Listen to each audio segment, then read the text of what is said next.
नमस्कार दोस्तों। आज के इस वीडियो में हम लोग जानेंगे कि हमारे प्यारी सी दिल्ली का नाम दिल्ली या दिल्ली कैसे पड़ा। तो देखिए इस कहानी को स्टार्ट करने से पहले एक बड़ा फेमस स्टेटमेंट है, उसको रीड करते हैं। Some history some folklore but lots of heart is how our capital came to be called Delhi.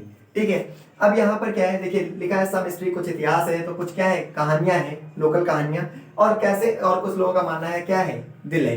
तो ये सब कैसे नाम इसका कुल मिला के दिल्ली पड़ा, उसके पीछे बहुत सारी कहानियां हैं। ठीक है, उसमें से एक बड़ी फेमस और बहुत ही पॉपुलर कहानी रही है, वो मैं आपसे डिस्कस करता हूँ इसके नाम से रिलेटेड। तो देखिए इस दिल्ली के नाम का जो बेस है वो दो चीजें हैं। पहला, एक कहानी जो हम लोग बचपन में सुनते भी थे, मुझे तो याद है, मुझे भी दोस्तों के साथ ऐसी कहानी सुनने को मिली। और दूसरा, एक बहुत ही फेमस चीज, तो चीज क्या भी बताते हैं, तो एक कहानी का बेस पहले बताते हैं। हम लोगों ने सुना था बचपन में कि एक्चुअल में जो धरती माता है ये क्या करती हैं, ये टिकी हुई है शेषनाग के फन पर। वही शेषनाग जिसके सैया पर विष्णु जी विश्राम करते हैं, तो शेषनाग के ऊपर धरती टिकी हुई है, और जब शेषनाग हिलते हैं तो धरती हिलती है, जिसकी वजह से भूकंप आते हैं। ठीक है, ये हम लोगों ने कहानियां बहुत सुनी होगी, है ना, शायद आपने भी कहीं ना कहीं सुनी ही हो।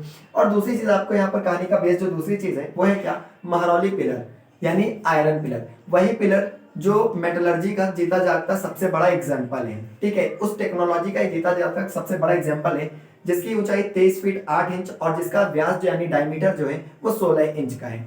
ये एक टाइप का पिलर है, iron pillar. Qutub complex Qutub Minar के बगल में लगा हुआ है, आज भी है, जाइएगा देखिएगा। ठीक है, वो मेटलर्जी का इस वजह से जीता जागता एग्जाम्पल है क्योंकि उसमें कभी जंग नहीं लगती। ठीक है, तो यहाँ पर क्या है कि बहुत से लोग, वहां के लोकल लोग ऐसा मानते थे कि ये पिलर जो है बहुत भारी पिलर है, और इसकी जो नींव है यानी इसका जो एंड है वो धरती में बहुत नीचे है। और कितना नीचे कि इस पिलर को शेषनाग के फन के ऊपर रखा गया है। क्यों रखा गया है, ताकि शेषनाग का फन जो है वो हिले डुले ना, जिससे धरती पर भूकंप ना आए। ऐसी कहानियां इस पिलर के लिए लोकल एरिया में प्रचलित थी। फिर बात आती है क्या, एक तोमर डायनेस्टी 8वीं सेंचुरी की शताब्दी के आसपास जनरेट होती है, पीक पर बड़ा इनका नाम है तोमर का। उन्हीं के किंग थे अनंगपाल तोमर। ठीक, उनके पास तक जब एक ब्राह्मण ये कहानी लेकर पहुंचता है तो उनको इस कहानी पर बिल्कुल भी भरोसा नहीं होता। वो मानते हैं कि यार ये कैसे हो सकता है, ऐसा नहीं हो सकता। तो वो क्या करते हैं, कुछ लोकल्स को बुलाते हैं, लेबर्स को बुलाते हैं, कहते हैं जाओ और जाकर के इसको खोदो और खोद करके इस पिलर को बाहर निकाल दो। इस वजह से लेबर्स को बुलाते हैं उसको डग करने के लिए, खुदाई करने के लिए, लेकिन लेबर तैयार नहीं होते। लेकिन राजा तो राजा, उसका डर ही काफी है, लेकिन कुछ लेबर को वो तैयार हो जाते हैं कि भैया वरना राजा हाथ पर कटवा देगा। ठीक है, तो इसलिए वो जाते हैं और वहां पर क्या करते हैं, उसको चारों तरफ से खोदते हैं। खोदने पर क्या होता है, जब वो 3-4 फीट खोद चुके होते हैं तो उनके जो औजार जिनसे वो खोद रहे होते हैं उसमें क्या हो जाता है, ब्लड लग जाता है। कहीं का खुदाई के समय उनके औजारों पर ब्लड दिखने लगता है।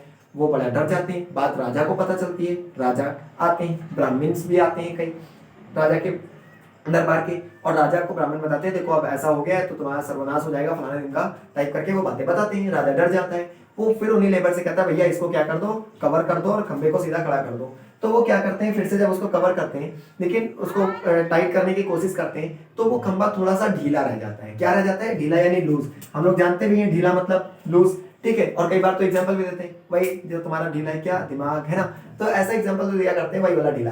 तो ढीला और छूट जाता है।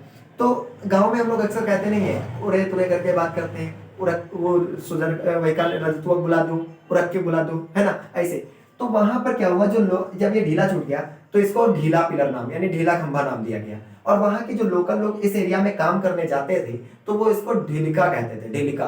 तो ढीलिका से बना ढीला, ढीला ढीला से बना ढीलिका, और ढीलिका से फिर बाद में नाम धीरे धीरे चलते चलते बन गया ढीली, और ढीली से बना क्या, दिल्ली, और दिल्ली से बना डेली और डेली। तो ये हमारी कुछ इंटरेस्टिंग कहानी थी दिल्ली को लेकर के। मिलते हैं नए वीडियो में ऐसी कुछ रोचक कहानियों के साथ, तब तक हैव फन, बाय बाय।